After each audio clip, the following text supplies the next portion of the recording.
For decades, economists and politicians have called Germany the engine of Europe. It's a title that implies reliability and the strength to pull an entire continent forward. So why is Germany set to lose its title as the backbone of Europe, and how did it find itself facing total economic collapse? To understand why the German economic engine is sputtering, first you have to look at its blueprints. The German model is frequently misunderstood. It's not just about making luxury cars. It's about high-value capital goods, the complex machines that other countries buy to build their own products. For example, despite being a small to medium-sized enterprise, the German company Knecht is a top 5 global supplier of tunnel boring machines used for subway systems and major infrastructure projects around the world, in cities such as Paris, Shanghai, Los Angeles, Doha, and Singapore. That kind of niche market dominance is what the model was built on. This system was powered by a specific equation: wage restraint combined with world-class productivity. It relied on energy-intensive heavy industry, chemicals, steel, and manufacturing as the backbone of the economy. And it was held together by a governance style obsessed with fiscal discipline, often prioritizing stability over rapid growth. This wasn't an accident. It was a deliberately engineered system designed to dominate in a specific era of globalization.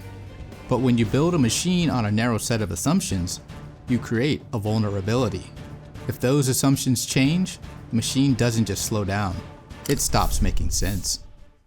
This German model didn't just serve Berlin. It anchored the entire European continent. Germany wasn't just a rich country. It was the trade surplus stabilizer for the Eurozone. When other economies fluctuated, Germany acted as a reference point, the Schwarze Null, or Black Zero, of fiscal responsibility that gave the euro credibility. The rest of Europe benefited because a strong German export machine meant a strong currency and a reliable market for supply chains.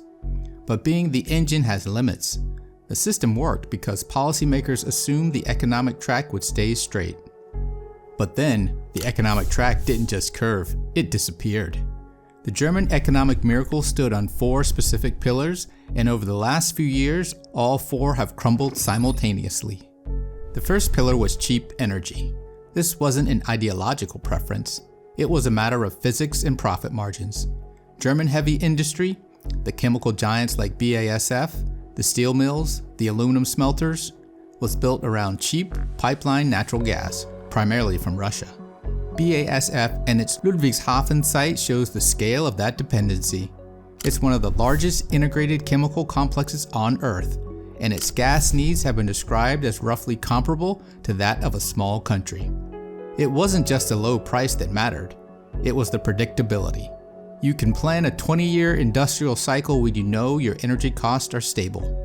When that pipeline supply collapsed because of the Ukraine conflict, it didn't just raise prices, it rewrote the business case. By 2025, energy-intensive industrial output was still about 17% below the pre-2022 levels, damage that doesn't reverse just because prices stop spiking. The second pillar was open global trade. An economy that exports nearly 50% of its GDP is the first to benefit from globalization, but it's also the first to bleed when that system fragments.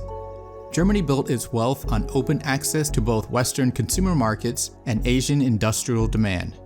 For 30 years, they could sell cars to America and factory equipment to China without choosing sides. But as protectionism rises and the world splits into competing blocs, the export-first model stops being a strength and starts looking like a liability. The third pillar was deferred demographics. Everyone knew Germany was aging, but for a long time, growth and productivity masked the problem.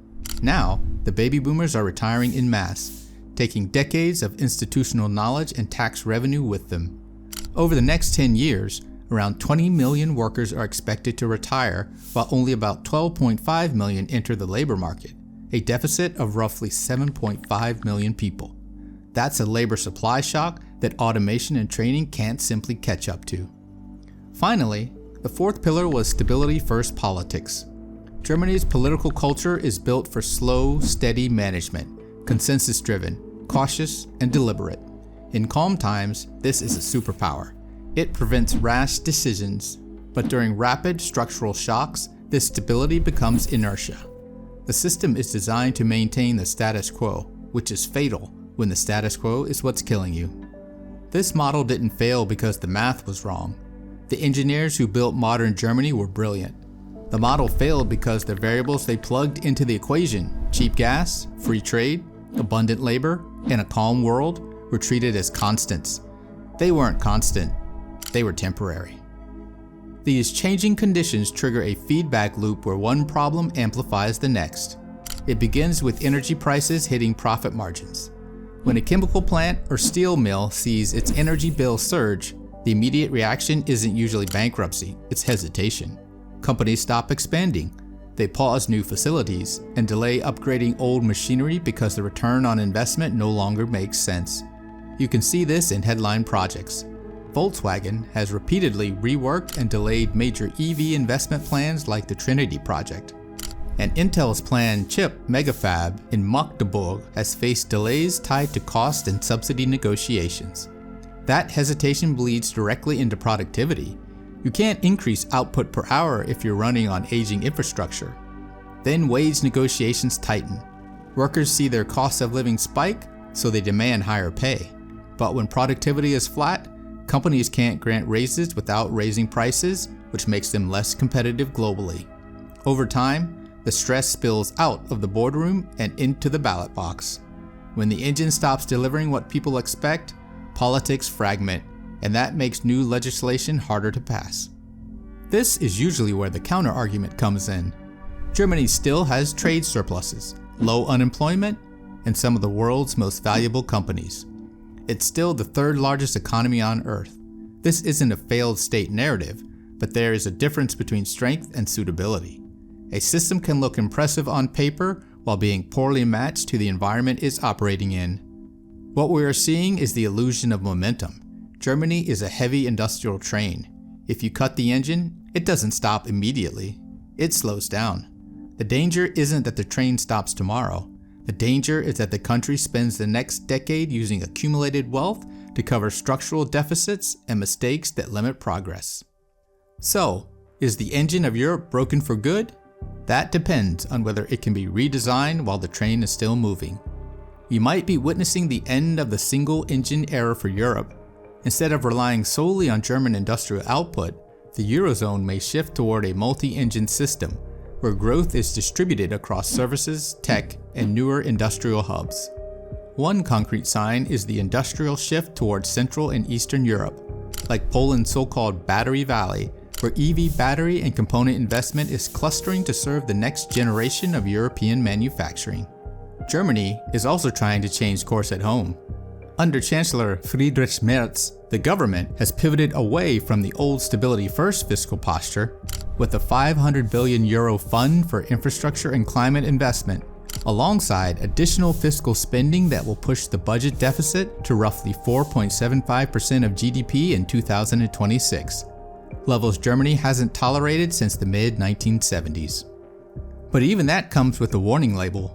Current plans imply a fiscal yo-yo, stimulus through 2027 or 2028, followed by a sharp tightening later on the order of a 2.6% of GDP contraction by 2031. If that tightening arrives before productivity and investment recover, it risks recreating the same stagnation under a new name. In this scenario, Germany doesn't disappear. It remains a major economy, but its function changes. It transitions from being the primary driver of European growth to being one key component of a larger machine. It's not the end of Germany, but it may be the end of the old model. To learn more about another country facing economic challenges, click on the video on the screen.